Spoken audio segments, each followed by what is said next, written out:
टूटी कलम और औरों से जलन, टूटी कलम और औरों से जलन, खुद को भाग्य लिखने नहीं देती। हेलो दोस्त, आपका दोस्त एमडी अजमल क्रिएट नॉलेज 365 में आपका स्वागत है। आप लोग देख रहे हैं क्रिएट नॉलेज 365। आज हम लोग पढ़ेंगे रासायनिक समीकरण से प्राप्त होने वाली सूचनाएं, उसकी सीमाएं और उसके रासायनिक समीकरण के कुछ लाभ।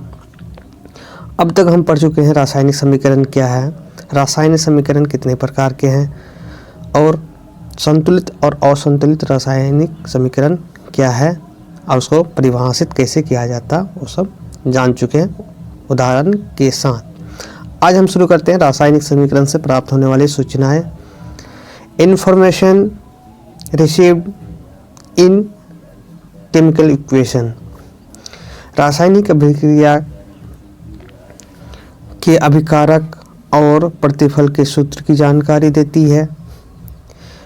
देखते हैं कोई भी रासायनिक अभिक्रिया है, कोई भी रासायनिक, उसमें तो भाग लेता है कोई भी यौगिक हो, तो यौगिक जानते हैं जैसे जल को जैसे हम जल को प्राप्त करना है तो हाइड्रोजन गैस और ऑक्सीजन गैस को मिलाते हैं, उसके बीच रिएक्शन कराते हैं तो क्या बन जाता है, जल बन जाता है। ये तो हम जानते हैं, लेकिन इस बात ऐसा कहने से इसका सूत्र नहीं पता चलता है। तो जब हम रासायनिक समीकरण जैसे लिखते हैं तो क्या बोलते हैं, सूत्र प्राप्त हो जाता है।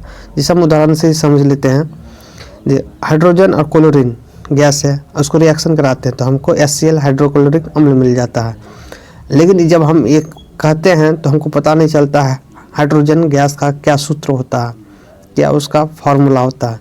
तो जब हम रासायनिक समीकरण में जब दर्शाते हैं तो उसको हम सूत्र में दर्शाते हैं, तो सूत्र में दर्शाते हैं तो हमको सूत्र की जानकारी मिल जाती है। सूत्र क्या है उस यौगिक का या उस तत्व का, तो वो हम जान लेते हैं।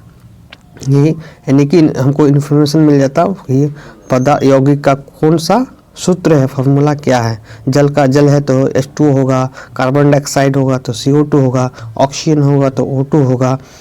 यही जानकारी मिलती है। दूसरा नंबर में है कि रासायनिक अभिक्रिया में भाग लेने वाले पदार्थ और बनने वाले पदार्थ की जानकारी मिलती है।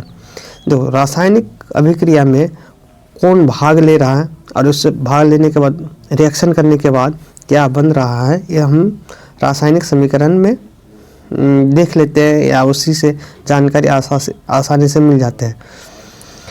जैसे उदाहरण के एग्जांपल है, जैसे हम इसी में देख लेते हैं।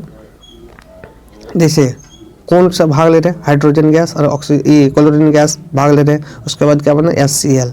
तो भाग लेने वाले और बनने वाले का पता चल जाता है।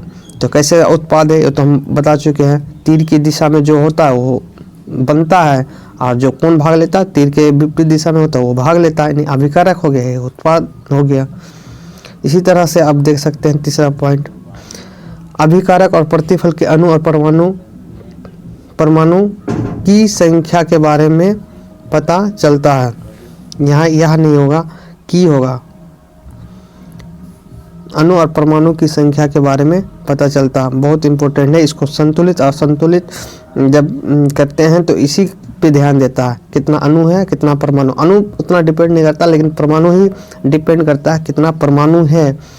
अभिकारक के कितने परमाणु, अभिकारक में मौजूद तत्व का परमाणु कितना है, प्रतिफल में मौजूद तत्व का परमाणु कितना है, वो पता चलता है रासायनिक समीकरण से। ऐसे बोलने से पता नहीं चलता है। जैसे इसी उदाहरण में हम देख लेते हैं, क्या देख लेते हैं कि हाइड्रोजन है और क्लोरीन है, तो अब समझ, हाइड्रोजन गैस है, ये क्लोरीन गैस है, बन जाता है हाइड्रोक्लोरिक अम्ल बन जाता है। यहाँ पे देखिए हाइड्रोजन का कितना परमाणु है, कितना अणु है, समीकरण से आसानी से समझ सकते हैं। यदि नहीं समझते तो थोड़ा ध्यान से देख लीजिए। जब समीकरण में, रासायनिक समीकरण में कोई तत्व है, जैसे हाइड्रोजन क्या है, तत्व है, तत्व के नीचे, तत्व के यानी कि दाहिने साइड जो संख्या होता है वो परमाणु दर्शाता है, और तत्व के आगे जैसे यहाँ कुछ नहीं तो एक है, तो एक परमाणु हुआ, उसके नीचे जो रहेगा वो क्या होगा, परमाणु होगा, यानी एटम होगा। जैसे क्लोरीन, क्लोरीन के नीचे क्या है, क्लोरीन के नीचे क्या है, 2, तो 2 एटम है, क्या है, 2 एटम 2 परमाणु है, यानी कि इस रिएक्शन में क्लोरीन का 2 एटम भाग ले रहे हैं, हिस्सेदारी है, क्लोरीन का 2 एटम का हिस्सेदारी है। और कितना अणु है उसके सामने कुछ नहीं, तो क्या है, 1, क्या है, 1 है। और यहाँ यहीं पे सपोज डेट अगर यहीं पे अगर 5 रहता है, 4 रहता तो अणु कितना हो जाता, 4 हो जाता। यहीं 8 रहता है, 10 रहता तो कितना हो जाता, 8, 10 परमाणु। यानी इस नंबर से ही पता चलता है कितना अणु है, कितना अणु को आगे लिखा जाता है और परमाणु को नीचे लिखा जाता है। जैसे ये क्या बन रहा है, एक यौगिक बन रहा है, कंपाउंड बन रहा, तो ये कंपाउंड हमेशा किस में रहता है, अणु में रहता है। तत्व किस में रहता है, तत्व, देखिए तत्व किस में रहता है, परमाणु अणु में, परमाणु में रहता है, एटम में रहता है, लेकिन यौगिक कंपाउंड अणु में रहता है। HCl यानी हाइड्रोक्लोरिक अम्ल में कितना अणु है, 1 अणु, 1 लिखा नहीं जाता है, 1 साइलेंट रहता है।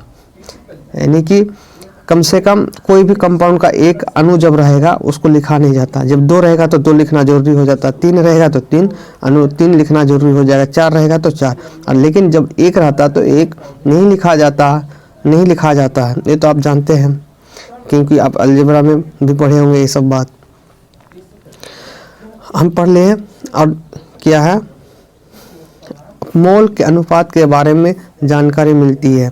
रासायनिक केमिकल रिएक्शन में, रासायनिक अभिक्रिया में मोल अभिकारक के कितने हैं, प्रतिफल के कितने हैं, वो भी पता चलता है। तो आप मोल जानते होंगे, कि मोल नहीं जानते हैं तो मोल की परिभाषा होता है कि क्या, कि एक अणु में मौजूद परमाणु, एक अणु में मौजूद कण को क्या कहा जाता है, मोल कहा जाता है। मोल एक प्रकार का क्या होता है, कण, किसी चीज़ में मौजूद कण को क्या बोला जाता है, मोल कहा जाता है। अब 9 क्लास में भी पढ़े होंगे, लेकिन इसका जान सकते हैं एक क्या बताता है, एक कण बताता है कितना पार्टिकल से, कितना अणु है, कितना परमाणु है।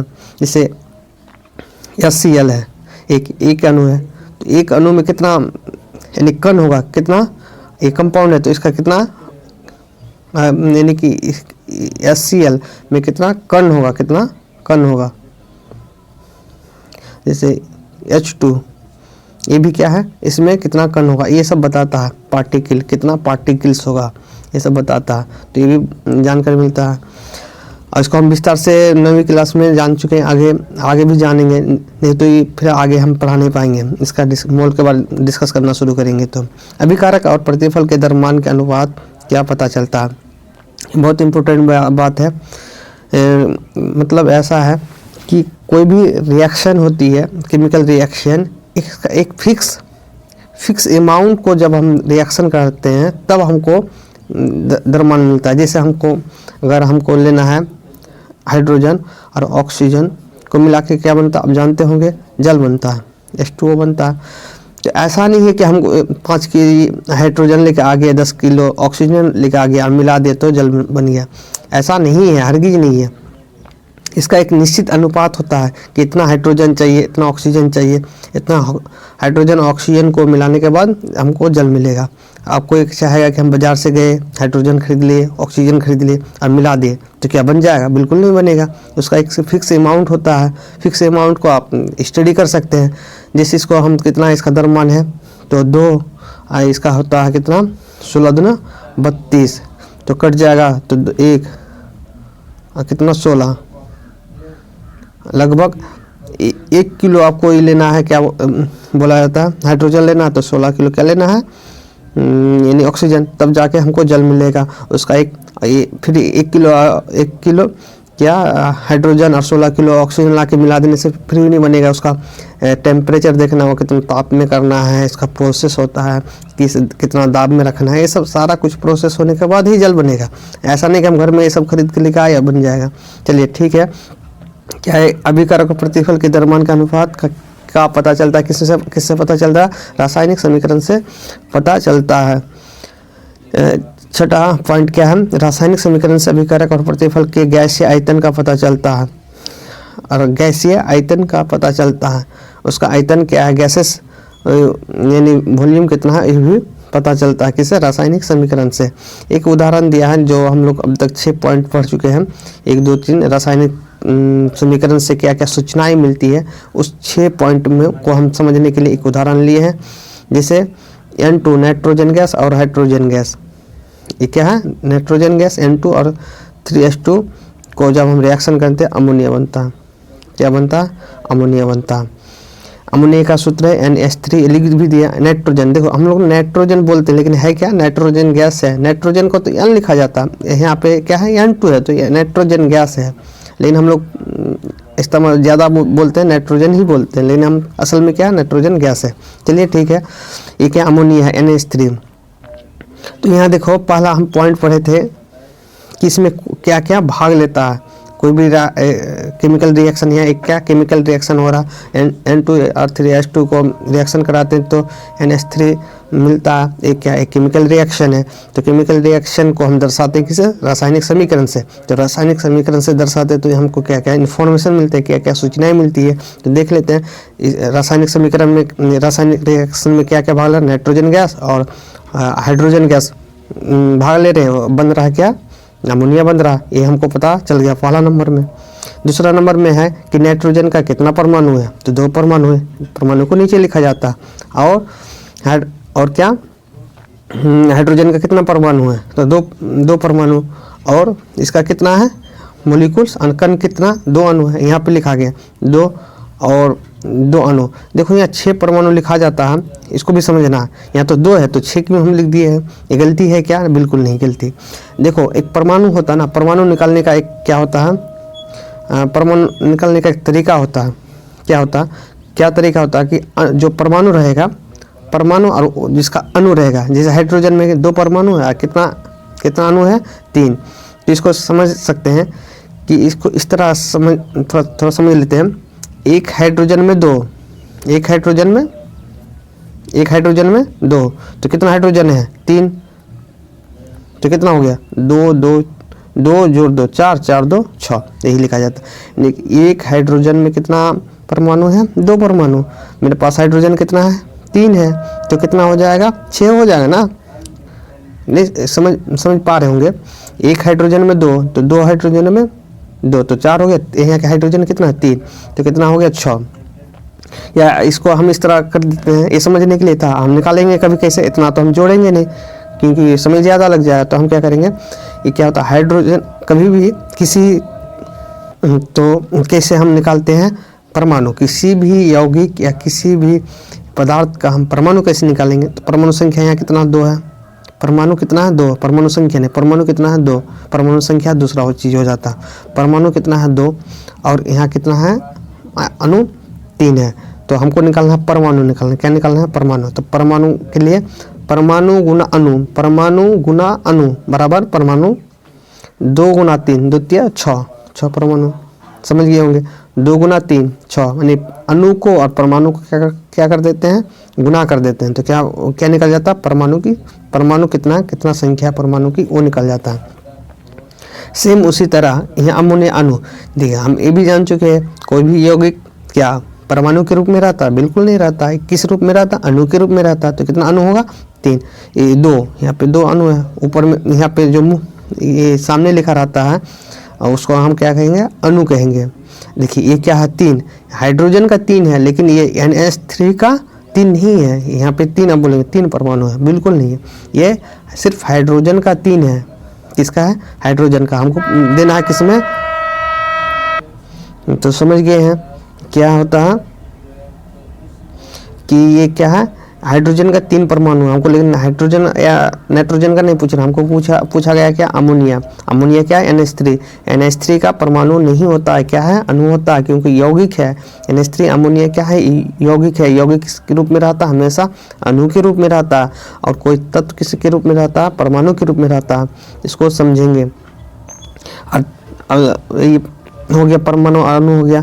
अब हम देख लेते हैं मोल। हम एक पढ़े कितना मोल है, पहले ये जान लेते हैं कितना मोल है। मोल जैसे 1 मोल में कितना कण है, कितना परमाणु है, कितना आयन है, ये तो हम थोड़ा बाद में डिस्कस कर सकते हैं, लेकिन रासायनिक समीकरण के जो सूचना है उसको हम समझेंगे पहले। जैसे जितना मोल रहता ना, जितना अणु रहता है, ये मेनली समझ लीजिए, जितना अणु रहता है, यानी किसी भी कंपाउंड के सामने में जितना अणु रहता है, ये जितना नंबर लिखा रहता है उतना मोल होता है। जैसे यहाँ कुछ नहीं तो एक मोल हो गया, यहाँ कितना 3 अणु है तो 3 मोल हो गया, यहाँ कितना 2 है तो 2 मोल है। तो ये मोल बहुत बड़ा चैप्टर है, उसको बहुत अच्छी तरह से समझना है।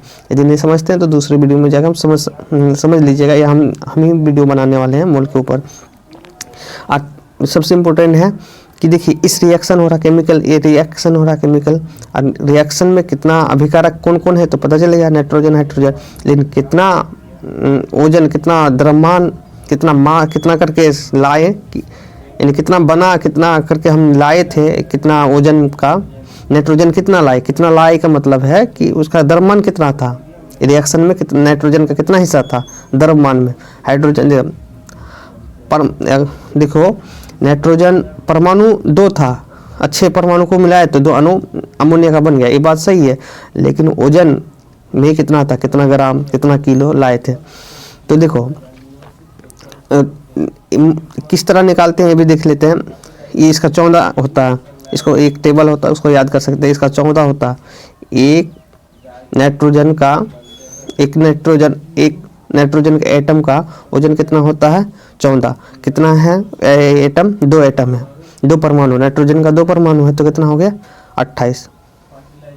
कितना हो गया 28, 14 दूनी 28। तो 28 ग्राम नाइट्रोजन। और हाइड्रोजन देखिए यहाँ 6 परमाणु है, 6 परमाणु तो हम यहाँ निकाल चुके हैं ना 6 परमाणु। तो एक परमाणु का वजन होता 6, एक परमाणु का वजन होता 1 ग्राम। कितना ग्राम होता 1 ग्राम। और 6 परमाणु तो कितना होगा 6 ग्राम। और 28 ग्राम और 6 ग्राम, नाइट्रोजन का 28 ग्राम और ऑक्सीजन का 6 ग्राम, तो 28 6 34 ग्राम तो बन जाता है। ये तो बात सही है। इसको हमको ये समझना है कि नाइट्रोजन का कितना भाग है, हाइड्रोजन का कितना भाग है ओजन के हिसाब से, परमाणु के हिसाब से नहीं, ओजन के हिसाब से कितना। 28 ग्राम अगर हम नाइट्रोजन लाते हैं, 6 ग्राम हाइड्रोजन लाते हैं तो अमोनिया बनता है। अमोनिया 34 ग्राम बनेगा, क्योंकि रिएक्शन में एक बहुत ये भी समझ लीजिए कि रिएक्शन में कभी नया पदार्थ बनता है लेकिन ओजन में घटता बढ़ता नहीं है। जैसे कोई भी रिएक्शन अभिक्रिया होगी, जितना है उतना ही बनेगा उत्पाद। ऐसा नहीं कि हम 10 ग्राम लाए तो हमारा उत्पाद 5 ग्राम है या 50 ग्राम हो जाएगा, 10 से 50 हो जाएगा, 15 हो जाएगा, कुछ भी। वो जितना लाएंगे, जितना रिएक्शन करेंगे उतना ही हमको उत्पाद में मिलेगा, ज़्यादा भी नहीं मिलेगा, कम भी नहीं मिलेगा। आयतन, एक आयतन, 3 आयतन, और देखो गैसीय आयतन जो हम पढ़े हैं उसको समझाया है कि गैसीय आयतन है, एक है, ये जितना अणु होता है उतना गैसीय आयतन है। उसको फिर STP में रखा जाता है। STP standard temperature and pressure. STP मतलब होता है स्टैंडर्ड टेम्परेचर एंड प्रेशर, कि में एक अणु में कितना आयतन होता है ना 22.4 इस तरह करके है लीटर में, ठीक है। तो कितना हो गया 22.4, यहाँ कितना है 3 अणु, तो 22.4 × 3 इतना बराबर लीटर हो जाएगा, ठीक है। इतना ऐसे ही है, इसका मतलब स्टैंडर्ड टेम्परेचर प्रेशर होना चाहिए। अब देख लेते हैं अब क्या रासायनिक समीकरण हम लोग पढ़ रहे हैं। तो क्यों पढ़ रहे हैं, इससे क्या लाभ है। तो रासायनिक समीकरण के उपयोग से लाभ, यदि हम किसी भी रासायनिक अभिक्रिया को रासायनिक समीकरण के रूप में लिखते हैं या उसको दर्शाते हैं रासायनिक अभिक्रिया को रासायनिक समीकरण में, तो इससे हमको क्या लाभ होगा। इन्फॉर्मेशन तो हम पढ़ चुके हैं, सूचना ही क्या क्या मिलेगा वो तो अलग बात है, लेकिन लाभ क्या है, लाभ देख लेते हैं। रासायनिक समीकरण से आसानी से पता चल जाता है कि कौन अभिकारक और कौन उत्पाद है। ये आसानी से पता चल जाएगा इतना में। जैसे रासायनिक समीकरण तो आप भी कह सकते हैं तीर की दिशा में जो है उसको क्या कहेंगे, जैसे हम समझ जाते हैं अगर ये क्या है तीर है तो इधर जो भी होगा ये क्या होगा उत्पाद होगा, इधर जो होगा ये क्या होगा अभिकारक होगा। इसी तरह से इधर रह जाएगा तो क्या इधर जो होगा क्या प्रतिफल होगा, उत्पाद होगा। इधर जो होगा ये क्या अभिकारक होगा। यानी तीर का निशान से ही पता चलता है, इतना समझ गए। दूसरा पॉइंट है रासायनिक अभिक्रिया को कम समय में और कम जगह में समझा सकते हैं। कोई भी रासायनिक समीकरण है, ऐसा नहीं कि हम कोई भी अभिक्रिया आपको बता रहे हैं तो हम वो सब खरीद के लेकर आएँ तब हम बताएं, ऐसा नहीं। हम एक रासायनिक समीकरण जानते हैं, रासायनिक अभिक्रिया के रासायनिक समीकरण जानते हैं, रासायनिक समीकरण को हम बता देंगे। जैसे हम बोलेंगे देखो H2 और O2 के बीच में रिएक्शन किए तो हमको H2O बन गया। इस तरह हम समझा सकते हैं, कितना कम जगह में और कितना आसानी से हम समझा सकते हैं। और उसको अगर प्रैक्टिकल करके दिखाना है तो उसको हम लैब जाना होगा, हम तो ऐसे समझा नहीं पाएंगे। तीसरा पॉइंट, जगह बदलने पर भी अभिक्रिया को आसानी से समझाने में कोई कठिनाई नहीं होती है। इसका कहने का मतलब है, जगह बदलने का मतलब जैसे हमें अभी क्या है, अभी इंडिया में है, अगर हम विदेश चले जाते हैं तो क्या इसका नाम बदल जाएगा? H2O को, यानी जल को H2O ही बोला जाएगा हमेशा। अमेरिका जाइए, इंग्लैंड जाइए या चीन जाइए या रूस जाइए, कहीं भी जाने के बाद जल को केमिस्ट्री पढ़ेंगे तो H2O ही पढ़ेंगे, बदलता नहीं है। ऐसा नहीं H को और कुछ नाम देंगे, ऐसा नहीं होगा। नहीं तो आपको अगर ऐसा बदलता तो विदेश जाके, बाहर जाके कोई फ़ायदा ही नहीं होता, इतना दिन का पढ़ाई बेकार हो जाता। तो एक विश्व स्तरीय यानी वर्ल्ड लेवल पे ये सब तैयार किया गया है। ऐसा नहीं कोई अपने मन से बोल दिया कि हाँ हम जल का नाम H2O रख दिए हैं, आप याद कीजिए, ऐसा नहीं होता है। और या तो फिर कोई कह देगा नहीं, हम जैसे किसी का नाम कुछ भी रख देते हैं, कोई फ़र्क नहीं पड़ता। लेकिन ये क्या साइंटिफिक है, साइंटिफिक किसी एक आदमी के लिए नहीं होता, एक जगह के लिए नहीं होता। साइंस ध्यान रखें, किसी एक जगह के लिए नहीं होता है कि इंडिया वाला ही जानेगा या बिहार वाला ही जानेंगे या यूपी वाला जानेगा, ऐसा नहीं है। ये पूरी दुनिया में, दुनिया के लिए होता है। ये क्या है H2O। तो इसके कहने का तीसरा पॉइंट का कहने का मतलब है कि कहीं भी जाएंगे तो केमिकल रिएक्शन को केमिकल इक्वेशन में आसानी से हम दिखा सकते हैं, समझाने में भी दिक्कत नहीं होगा। अगर वहाँ जाकर पढ़ाना चाहेंगे तो ये इस तरह आप पढ़ा सकते हैं, आपको दोबारा मेहनत, दोबारा तैयारी नहीं करना होगा। इसीलिए बोला जाता है साइंस आसान है। साइंस क्या है? आसान है, क्योंकि अब यहाँ पढ़ लें और कहीं जाए यही पढ़ा जाएगा, उसे चेंज नहीं किया जाता है। जैसे आप 10वीं में पढ़ रहे हैं तो अब क्या ग्रेजुएशन वगैरह कर लीजिए या इंटर कर लीजिए तो क्या ये बदलेगा? नहीं बदलेगा। क्यों? जगह भी चेंज हो रहा। अब क्या, अब मैट्रिक में पढ़े, अब इंटर में चले जाएंगे तो इसका नाम नहीं चेंज होगा, यही होगा। जल को H2O बोला जाएगा, हाइड्रोक्लोरिक को HCl बोला जाएगा, ऐसा है। इतना समझ गए। 3 इसका लाभ था, थोड़ा हम समझ में आए लाभ, ठीक है। अब क्या है, रासायनिक समीकरण की कुछ सीमाएं, एडवांटेज ऑफ केमिकल रिएक्शन। देखिए यहाँ पे थोड़ा क्या है, ये गलत है, डिसएडवांटेज होगा। सीमाएं मतलब देखिए इसका क्या क्या बाउंड्री है, रासायनिक समीकरण का क्या बाउंड्री, सीमाएं मतलब बाउंड्री होता, तो इसका क्या क्या बाउंड्री है, इससे बाहर हम जा नहीं सकते हैं, उसको बताना है। जैसे रासायनिक समीकरण से अभिक्रिया की वेग के बारे में पता नहीं चलता है। बात सही है कि हम कोई भी केमिकल रिएक्शन को, रासायनिक अभिक्रिया को क्या करते हैं, समीकरण से दिखा देते हैं, लेकिन हमको वेग पता नहीं चलता है। वेग पता चलने का मतलब कितना स्पीड में हो रहा, ये 5 मिनट में बन के तैयार होगा कि 10 मिनट में बन के तैयार होगा कि 5 घंटे में बन के तैयार हो, ये पता चलता है? किसी को पता नहीं चलता। लगता है क्या कि H2 और O2 को मिला है तुरंत जल बन गया, ऐसा थोड़ी है। कुछ ना कुछ समय लेगा, कुछ अभिक्रिया के कहने का मतलब है कुछ समय लेगा। तो ऐसा इस हमको समीकरण से पता नहीं चलता, इसलिए हम लोग ऐसा सोच रहे कि तुरंत बन जाता। H2 और O2 को मिला या जल बन गया, ऐसा नहीं है, उसका समय लगता है। उस समय को पता रासायनिक समीकरण से पता नहीं चलता है कितना समय लगा। ये क्या आपको पता चल रहा है कि 2 मिनट में बना, कि 4 मिनट, कि 2 दिन में, कि 5 दिन में, पता नहीं चलता। जैसे हम एक और उदाहरण देते हैं, C2H5OH, ये क्या है? एक देसी दारू है जो बहुत पीते हैं लोग, दारू का सूत्र होता है। C2H5OH क्या है? एक देसी दारू है। इस दारू को बनाने के लिए लगता तुरंत बन गया, कार्बन, हाइड्रोजन, ऑक्सीजन ये सब लाए, तुरंत बन गया। लेकिन कितना दिन में बनता है? जो बनाता है उसके घर में जाके पूछ सकते हैं, या पूछ तो नहीं सकते हैं, लेकिन इसका किसी से अगर पूछना है तो वो बताएगा 4 दिन 5 दिन, बहुत दिन लगता है इसको बनाने में। जितना हमको एक्सपीरियंस है, उसको बनाने में समय लगता है 5-7 दिन लग जाता है। तो केमिकल समीकरण में, केमिकल इक्वेशन में अगर ऐसा लिखा रहता तो लगता है तुरंत बन जाता, ऐसा नहीं है। उसको बनाने में बहुत समय लगता है, ऐसा बहुत कम, वो कुछ भी समय लगे, वो समय का पता नहीं चलता। यही है, वेग के बारे में पता नहीं चलता है।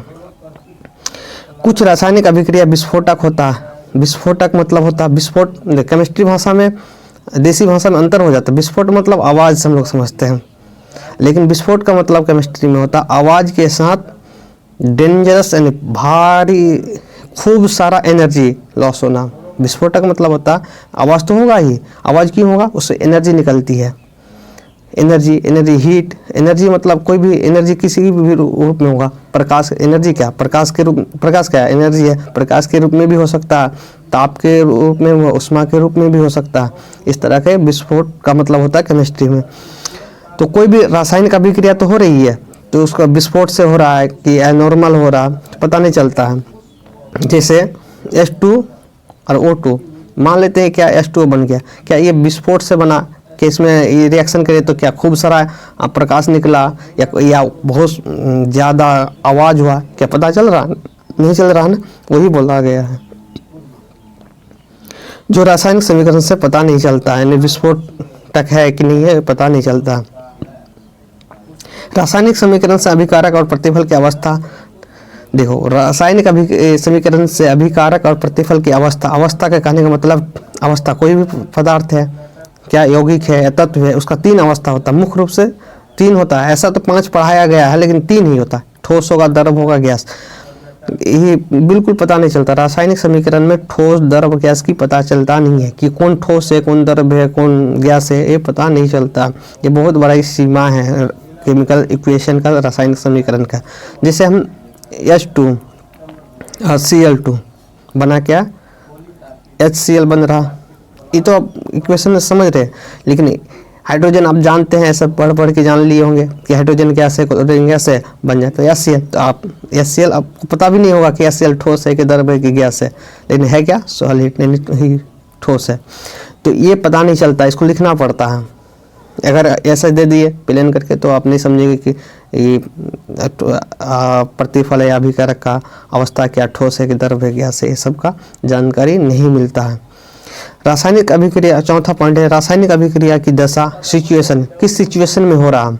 जैसे सिचुएशन में क्या होता है, स्थिति, हालात, किस हालात में हो रहा, किस हालात में गुजर रहा मेरा समीकरण, किस हालात में रखना होगा, ये सब पता नहीं चलता। जैसे दाब ताप आदि के बारे में पता नहीं चलता।